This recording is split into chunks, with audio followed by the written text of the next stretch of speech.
Bueno, seguimos con en el bloque 2 de la clase.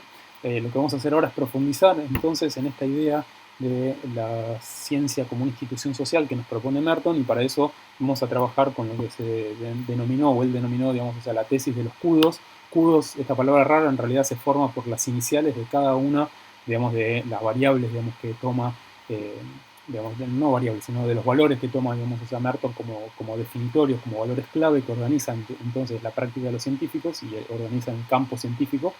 Eh, y justamente vamos a profundizar en esto porque, digamos, o sea, resulta importante pensar en qué sentido, digamos, o sea, estas normas y valores no solamente proveen una forma de organizar la práctica de los científicos que se va incorporando y los nuevos integrantes van, digamos, o sea, construyendo en su propio camino, sino que además le otorgan legitimidad. Y la cuestión de la legitimidad es clave. ¿Por qué? Porque justamente hemos hablado de que había un pasaje de pensar que digamos, la única forma de conocimiento acerca del mundo, digamos, o sea, la única forma de conocimiento válido, legítimo acerca del mundo era la religiosa, y hay un proceso de transformación a que de pronto digamos, el eje religioso se pasa justamente a un eje en el cual los científicos son los que empiezan a tener socialmente legitimada ese lugar de productores de conocimiento válido. Entonces, ¿cómo es ese pasaje? Digamos, o sea, eso es lo que le interesa a Merton analizar, que trabajó en su tesis de doctorado, y por eso, digamos, la cuestión no solamente de cómo se organiza, sino además cómo se legitima la práctica científica es clave. Piensen, digamos, o sea, que este pasaje, digamos, o sea, fue de una práctica que fue, digamos, resistida y hasta perseguida, digamos, o sea, por parte de los poderes del rey, etcétera. De pronto pasa al contrario, digamos, o sea, esto fue una cuestión progresiva de muchos años, pero empieza crecientemente a ser incorporada como, digamos, o sea, un conocimiento, digamos, útil y válido, pero además de todo eso, un conocimiento legítimo.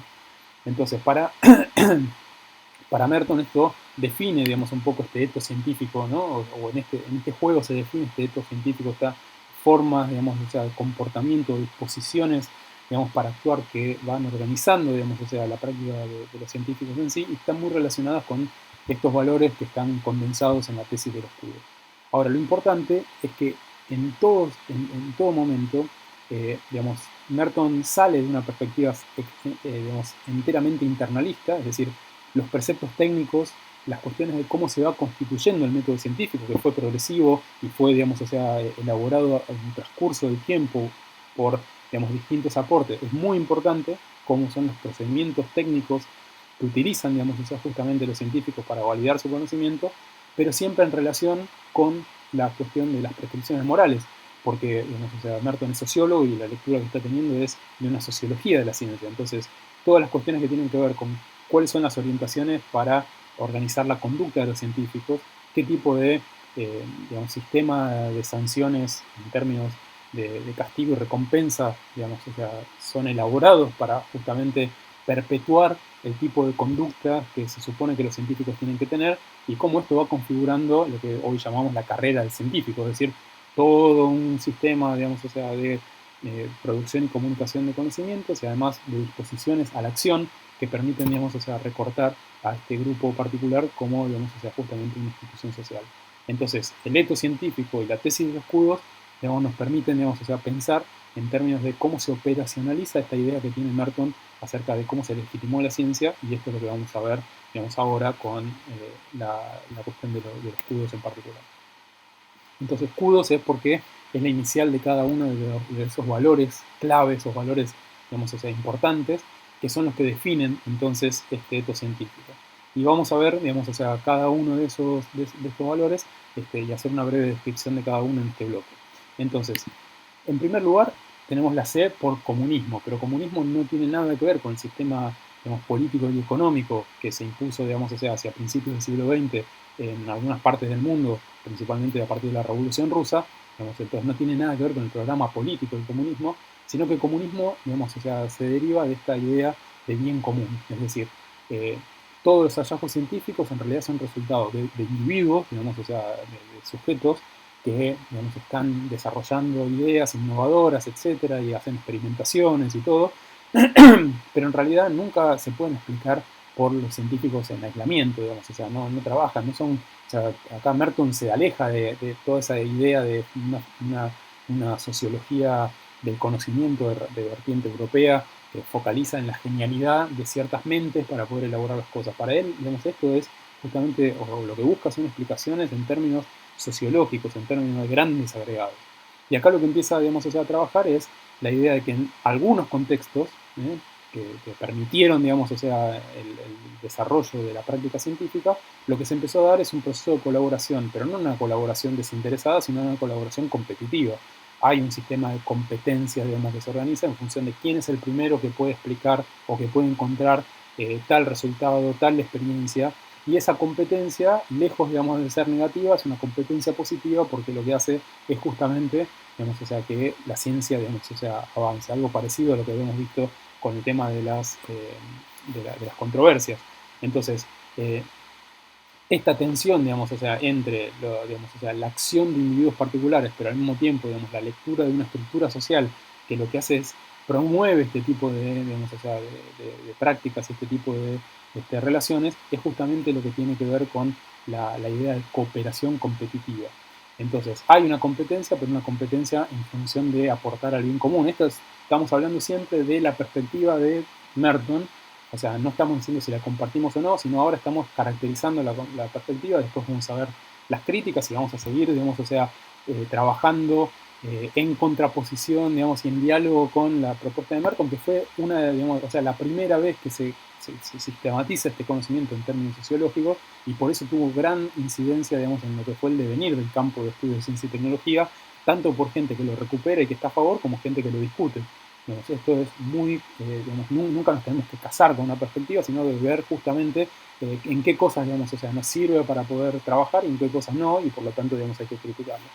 Entonces, esta idea de cooperación competitiva es justamente, digamos, la idea de que hay un grupo particular, esta idea de pares científicos, ¿no? De ser reconocidos como parte de ese grupo específico, y por eso, digamos, o sea, está muy vinculado a la cuestión del prestigio, que gana reconocimiento por el hecho de haber aportado este bien común. Por eso para Merton uno de los principales indicadores de esto es el tema de la eponimia. Eponimia quiere decir, digamos, o sea, cuando se le bautiza, ¿no?, un hecho científico, un descubrimiento, un resultado con el apellido de su descubridor. Por eso en esta competencia, digamos, lo que mueve, digamos, o sea, esta primera fase del desarrollo científico no es tanto, digamos, la cuestión del dinero, vamos a ver, sino justamente la cuestión del prestigio. Acá tenemos a Halley, todos conocemos al cometa Halley, pero pocos le habíamos visto la cara al astrónomo Halley, que fue el que justamente permitió, digamos, o sea, que el cometa se llamara de esa forma. Entonces, aquellos que descubrían estos fenómenos eran los que lo bautizaban y por ende, digamos, su nombre quedaba replicado, digamos, o sea, a lo largo del tiempo. Pero volviendo entonces a los escudos, el segundo, digamos, o sea, valor, que es el que tiene que ver con la U, con el universalismo, tiene que ver justamente con la idea de que la búsqueda, digamos, del conocimiento verdadero no depende justamente de las características particulares del científico, sino del tipo de pruebas, cómo utilizó el método científico y el tipo de argumentos que, digamos, desarrolló. Entonces aquí, digamos, lo que prima es una idea de objetividad. O sea, para Merton hay un conocimiento que es un conocimiento objetivo que se logra siempre y cuando se siga rigurosamente el método científico. Y en esto se aleja, digamos, justamente de las otras perspectivas que creían que los descubrimientos, o que aportaban a entender que los descubrimientos eran producto de mentes brillantes. Lo que hay, digamos, acá es la importancia, justamente, más allá de que son mentes brillantes, por supuesto, es que si esas mentes brillantes no se hubieran ajustado en función de un determinado conjunto de pruebas y argumentos que está socialmente validado por esa comunidad de pares que son los científicos, nunca hubiera habido, digamos, o sea, o que podrían haber sucedido los descubrimientos, pero nunca hubieran tenido el carácter de conocimiento legítimo y por lo tanto incorporarse dentro del repertorio, digamos, social de hallazgos científicos validados. Entonces, esta es la U de universalismo.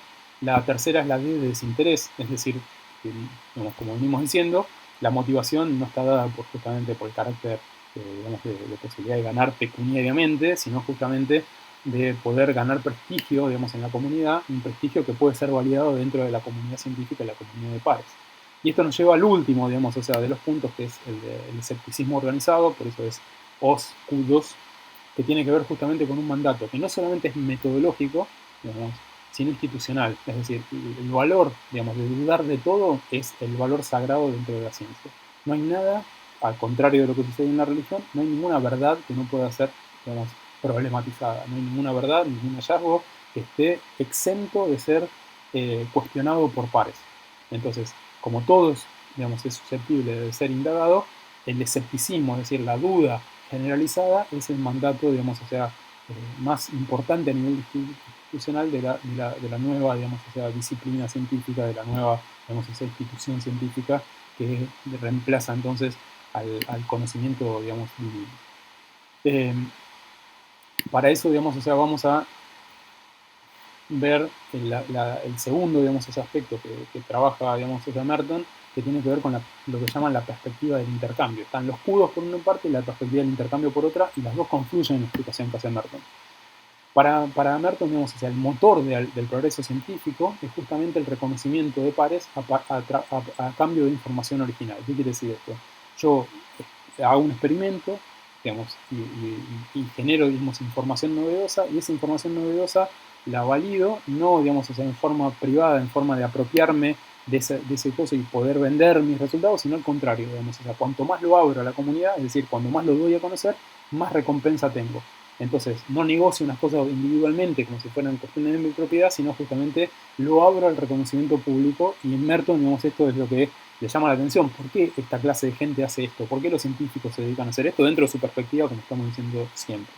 Entonces, lo que encuentra es que además de una cuestión de dinero, que en algunos casos debemos ser importante, lo que hay es un sistema de retribuciones que tiene que ver justamente con el prestigio del honor. Es un sistema de retribuciones que está formalmente organizado, es decir, hay cargos e instituciones, digamos, director, investigador, director de investigaciones, etcétera, no sé qué, pero además también hay un sistema de prestigio. La idea de los premios honoris causa, la idea del premio Nobel, todos los premios científicos, que era premios a la excelencia, premios a la innovación, etcétera, tienen que ver con esta cuestión, que no es tanto, digamos, o sea, a veces la cuestión del dinero, pero sí a veces, o sí, digamos, no a veces, sino más importante la cuestión del prestigio que otorgan a el grupo o el individuo, digamos, o sea, que desarrolló ese conocimiento. Y esto, ¿se acuerdan que habíamos visto que para Merton una de las cuestiones más importantes es la cuestión de cómo se comunica la ciencia y cómo se valida públicamente? Tiene mucho que ver justamente con la validación, los sistemas de validación y comunicación de los resultados. El primer antecedente de esto es la formación de la Royal Society. Acá tenemos una imagen, digamos, que pueden ver de cómo eran las discusiones. Era una élite de personas, ahí no entraba cualquiera, una élite de personas dedicadas al conocimiento del mundo en forma desinteresada, que se juntaban a debatir. Y ahí está, por ejemplo, esa es la reunión en la cual Boyle, digamos, comparte la célebre ley de Boyle sobre la química.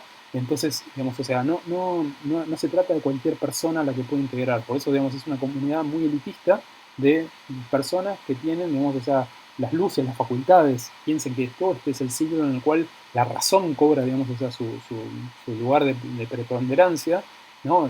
Digamos, lo que nos permite salir de las tinieblas del oscurantismo religioso y, digamos, o sea, y tomar dominio sobre nosotros mismos como humanidad y sobre el entorno, sobre la naturaleza.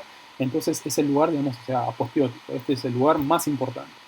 Bueno, este tipo, digamos, de organizaciones, de sociedades científicas que se empiezan a crear en ese momento, empiezan a mostrar, digamos, o sea, cómo esta ciencia se institucionaliza cada vez más.